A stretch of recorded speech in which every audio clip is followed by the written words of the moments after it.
نبوت کا دعویٰ کرنے والے مسیلمہ کذاب۔ ناظرین، اس بدبخت جاہل اور عقل کے اندھے شخص نے نبی پاک علیہ الصلوۃ والسلام کے دور میں ہی نبوت کا جھوٹا دعویٰ کر دیا تھا، مگر اس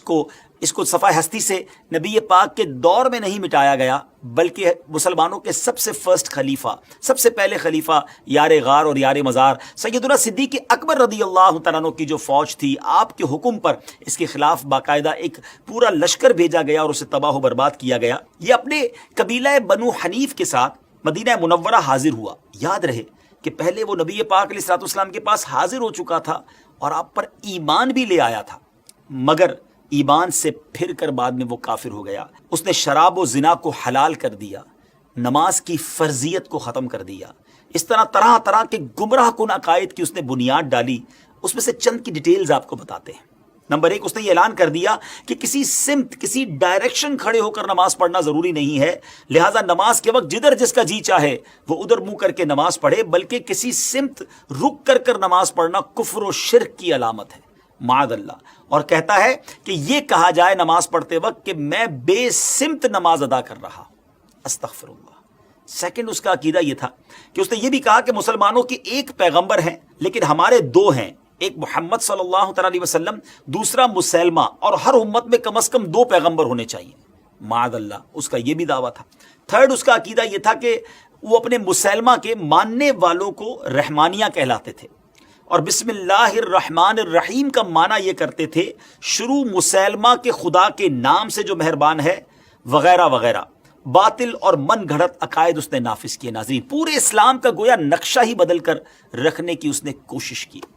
اس نے قرآن پاک کی طرح ایک کتاب بھی لکھی، اور یہ لوگ اس کی حیثیت کو کسی طرح قرآن سے کم نہ سمجھتے تھے، اسی کو نمازوں میں پڑھا جاتا تھا، اس کی تلاوت کو، جی ہاں، اس کتاب کی ریسیٹیشن کو وہ ثواب سمجھتے تھے، استغفر اللہ۔ مسیلمہ کذاب اس شیطانی کتاب کے علاوہ لوگوں کو گمراہ کرنے کے لیے شعبدے بازی بھی کرتا تھا۔ ایک عورت ایک مرتبہ اس کے پاس آئی کہ ہمارے کھیت سوکھے جا رہے ہیں، کنویں کا پانی کم ہو گیا ہے، ہم نے سنا ہے جناب محمد الرسول اللہ صلی اللہ تعالی علیہ وسلم جب اپنے لعاب دہن کو کلی کرتے تھے پانی میں تو سبحان اللہ پانی ابلنے لگتا تھا، آپ بھی دعا کر دیں۔ اس کذاب نے اپنے جو مشورہ دینے والا تھا، مشیر خاص تھا، اس سے مشورہ کیا اور اس نے بھی کنویں میں جا کر کلی کر دی، استغفر اللہ۔ ناظرین، اس کے گندے لعاب کی نحوست سے سارے کنویں کا پانی سوکھ گیا، ایک طرف میرے آقا کا لعاب دہن اور ایک طرف اس بدبخت کی تھوک جس سے پورے کنویں کا پانی جو ہے وہ ختم ہی ہو گیا۔ بہرحال مسلمانوں کے پہلے خلیفہ حضرت ابوبکر صدیق رضی اللہ تعالیٰ عنہ، حضرت خالد بن ولید رضی اللہ تعالیٰ عنہ کو 24,000 کے لشکر کے ساتھ انہوں نے بھیجا۔ ان کے آرڈر تھا حضرت خالد بن ولید رضی اللہ تعالیٰ عنہ کو، وہ 24,000 کا لشکر لے کر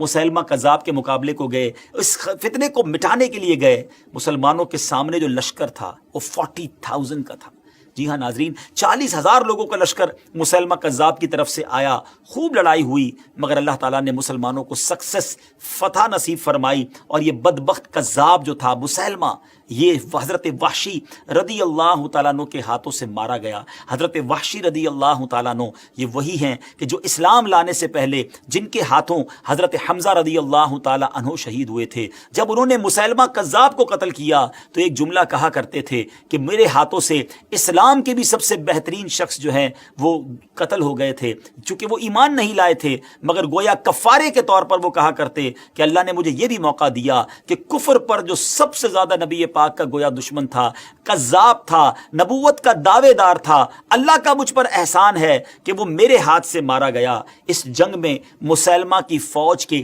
10,000 لوگ مارے گئے اور مسلمانوں کے 1,000 کے قریب شہید ہوئے، جن میں سے 100 ایسے مسلمان تھے